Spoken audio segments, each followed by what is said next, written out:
zvakare pazuva ranhasi handiti pazuva musi wesvondo right, ndichivimba kuti maenda kumasvondo kana musina kuenda manamatawo muri mudzimba kana kuti muchanamata muri mudzimba right. Kana unga usati wasubscribe to this channel, this is your family channel, so quickly subscribe to this channel. Also don't forget to put your notification box whenever I upload a video, you'll be notified. Also kuma comments, let's comment kuma comments ukwanditi nekuisa ma like rega ndikuverenga comment yandinayo pa previous video yatakamboita ya anonzani yatakabatanidza Japreza and Bob Nyabinda nditi pane muzukuru wangu akabva anyora comment yandoda kuti tibetserane naye inoti iyo zita rake achinzi Sologi Bunu ndo yandaisa maside right. Akanyora akati sekuru muri sei not related but sekuru don't know where to start and I need help from for medications, was diagnosed and achito stiff person syndrome anditi ameno vazukuru munoizwa here inonzi stiff person syndrome. Ada kubatsirwa muzukuru ndo zvaakasanganawo nazvo. Ihama yenyu, muzukuru wangu, hanzvadzi yenyu, mukoma anditi munin'ina ari kuti zvoni stiff person syndrome mungandibatsirewo here kubva kumhuri yeZimbabwe kuti ndiitwe mamwe matest. Amen, ndibatsire vazukuru pamuzukuru wangu awirwawo nedambudziko. Message yandaisa masaidi kana tine vautano ndinoziva kuti tinavo handiti we've got doctors vanofollowa Uncle Saint Steve channel family, they are part of us, so please madoctors manurse vanoshanda muhealth sector ngatibetseranei nehama yedu akatotarisira kuti timubatsira handiti right. Also pane akabva asapotawo ane imwe message yandaisa iyi ngativerengei tega handiti zvinogona kutibatsira. Chandiringoda kungoitaura ndechekuti zvoni this channel iri kubatsira vanhu vakawanda. I am receiving my messages each and every day, vamwe vachida kubatsirwa mudzimba kureva kuti zvoni vamwe you can take it for granted but this channel what I know iri kuseva purpose yayo. Thanks very much kune vanotisapota vanoita kuti channel yedu inge iri inoseva purpose yayo. A big shout out kune iyo Boy Beats vari kushanda nesu zvakasimba day and night vanotibatsira veyo Boy Beats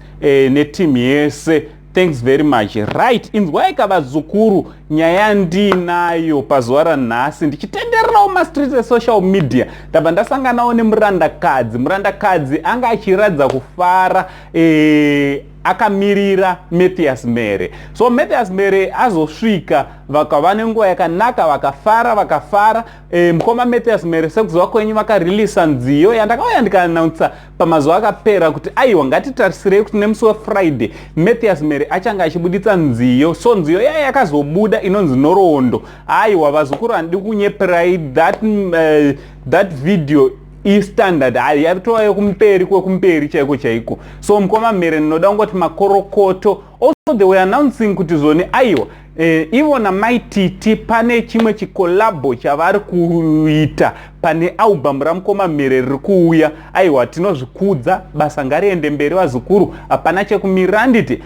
ana mukoma Mathias Mere ndakambotaura kuti vakati entertaina vakatisimudzira kwenguva yakareba nanhasi vachiri kungodaro. Kunyange naiye murandakadzi vanoimbawo futi gospel vachisanganisawo nezvavanoimba vachimboendawo kumangoma. She's an entertainer and munhu anosimudzira vamwe. So ngatisapotei whatever zvichauya zvavari kutigadzirira handiti vazukuru. Ndichida kungotaura pane zvazotaurwa namukoma Mathias Mere vachitaura tsanangura about his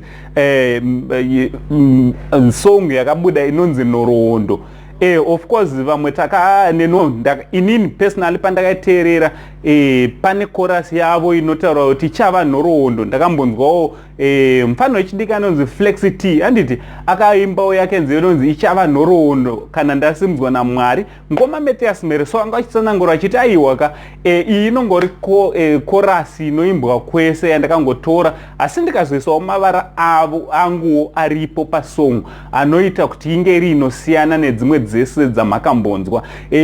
So muZimbabwe ndoziva kuti vanhu tine problemo yekuti tinoda kudzikisirana kana kuti ngoona fanike zvaitwa neumwe munhu usina basa. But aiwa kateererai kavazukuru, chandinoda kuti mundinzwisise kana munhu achishaura ngatibatei mazwi. Ino ndatobatsirikawo zvakanyanya, ndakabatsirika nenziro yavo bosi, ndikada kutarisa panhoroondo yangu ini sasekuru venyu kusvika nhasi.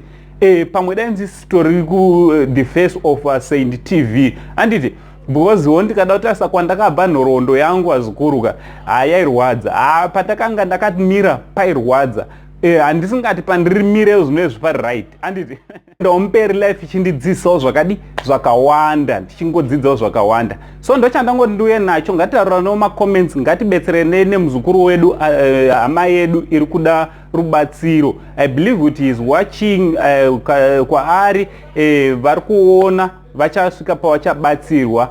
Ndichiti naUncle Sensitive, thanks very much and much love.